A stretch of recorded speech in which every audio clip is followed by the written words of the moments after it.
Diamonds, Eramallur, Vadathala. തദ്ദേശ സ്വയംഭരണ സ്ഥാപനങ്ങളോടുള്ള അവഗണനയിൽ പ്രതിഷേധിച്ച് UDF കുമ്പളങ്ങി മണ്ഡലം കമ്മിറ്റിയുടെ നേതൃത്വത്തിൽ രാപ്പകൽ സമരം നടത്തി. തദ്ദേശ സ്വയംഭരണ സ്ഥാപനങ്ങളോടുള്ള അവഗണനയിലും പദ്ധതി വിഹിതം വെട്ടിക്കുറച്ച നടപടിയിലും പ്രതിഷേധിച്ച് കുമ്പളങ്ങി മണ്ഡലം UDF കമ്മിറ്റിയുടെ നേതൃത്വത്തിൽ നടത്തിയ രാപ്പകൽ സമരം മണ്ഡലം ചെയർമാൻ ജോൺ പഴേരി ഉദ്ഘാടനം ചെയ്തു.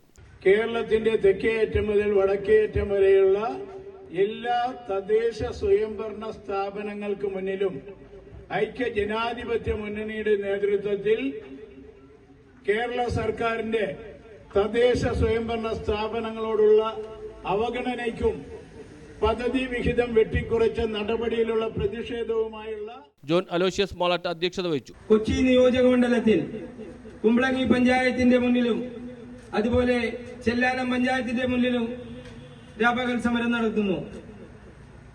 എറണാകുളം ജില്ലാ UDFന്റെ നേതൃത്വത്തിൽ എറണാകുളത്തെ ഗാന്ധി സ്ക്വയറിൽ വിവിധ കോർപ്പറേഷന്റെ ഡിവിഷനിലുള്ള പ്രവർത്തകരെ സംഘടിപ്പിച്ചുകൊണ്ട്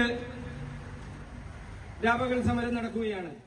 P. രാജേഷ് മുഖ്യ പ്രഭാഷണം നടത്തി. Panchayat president Susan Joseph, service സഹകരണ bank president Nelson Kochery, PJ Antony Puthenveettil, Shachi Kuruppassery, PA Sageer, MP Sivadathan, Deepu Kunjukutty, Lija Thomas Babu, Usha Pradeep, Jasmine Rajesh, Matilda Michael, Shobha Joseph, Judy Antony, Sophie Vincent തുടങ്ങിയവർ സംസാരിച്ചു. ഫണ്ടുകൾ വളരെയധികം വെട്ടിക്കുറച്ചു. നമ്മൾക്ക് ശതമാനം കൂട്ടുവാൻ പോലും സാധിക്കാൻ പറ്റാത്ത ഒരു അവസ്ഥയിലേക്കാണ് പോകുന്നത്. നമ്മൾ ഇന്ന് വിചാരിക്കുന്നതല്ല ഫണ്ട് നാളെ കിട്ടുന്നത്. ഓരോ ദിവസവും ഇന്ന് കിട്ടും നാളെ കിട്ടും. News bureau, Kumbalangi.